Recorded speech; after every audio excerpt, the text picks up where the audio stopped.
பகிர்வில் பாரபட்சம் எந்த சமரசத்துக்கும் முதலமைச்சர்கிட்ட இடம் இல்லை. நாங்க கட்டின வரிய நீ ஒழுங்கா திருப்பி கொடு. ₹1 கட்டுனா 29 பைசாவை நீ திருப்பி கொடுக்கிற. எங்க கிட்ட வசூல் பண்ணி உத்தரப்பிரதேசத்துக்கு நீங்க கொடுக்குறீங்க.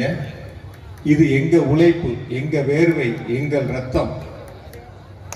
எங்களுக்கு கொடுக்க வேண்டியதை மற்றவர்களுக்கு நீங்கள் கொடுக்க முயற்சிக்கின்றீர்கள், கொடுத்து வருகின்றீர்கள்.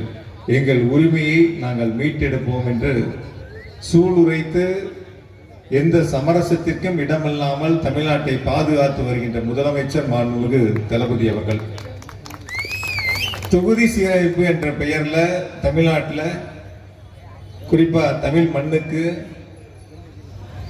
சில மாநிலங்களுக்கு ஒன்றிய அரசு நம்முடைய எண்ணிக்கையை குறைத்து நம்முடைய குரல் டெல்லியில் ஒலித்துவிடக் கூடாது என்ற குறுகிய மனப்பான்மையோடு சூழ்ச்சி செய்கிறது. இந்தியாவில் இருக்கக்கூடிய தலைவர்கள் எல்லாம் இதை முன்னெடுப்பதற்கு முன்பாக இந்தியாவில் இருக்கக்கூடிய அரசியல் தலைவர்களை ஒருங்கிணைத்து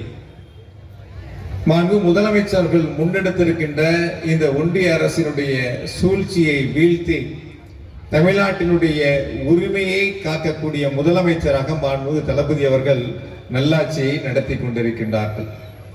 எத்தனையோ தலைவர் இருக்காங்க. சில பேர் அவங்களோட சமரசம் பண்ணிக்கிறாங்க, சில பேர் அமைதியா இருந்துடுறாங்க. ஆனா நம்ம முதலமைச்சர் மாண்புமிகு தளபதி அவர்கள் மட்டும்தான் இந்தியாவில் ஒரு ஆளுமை மிக்க தலைவராக, ஒரு நெஞ்சுரம் மிக்க தலைவராக, தன்னை நம்பி வாக்களித்த தாய்நாட்டு மக்களை காத்திட வேண்டும், தமிழ் உரிமையை, தமிழ்நாட்டு உரிமையை பாதுகாத்திட வேண்டும் என்று நெஞ்சுரத்தோடு போராடி நம்முடைய உரிமையை மீட்டெடுத்திருக்கக்கூடிய முதலமைச்சராக மாண்புமிகு தளபதி அவர்கள் நல்லாட்சியை நடத்தி கொண்டிருக்கின்றார்கள்.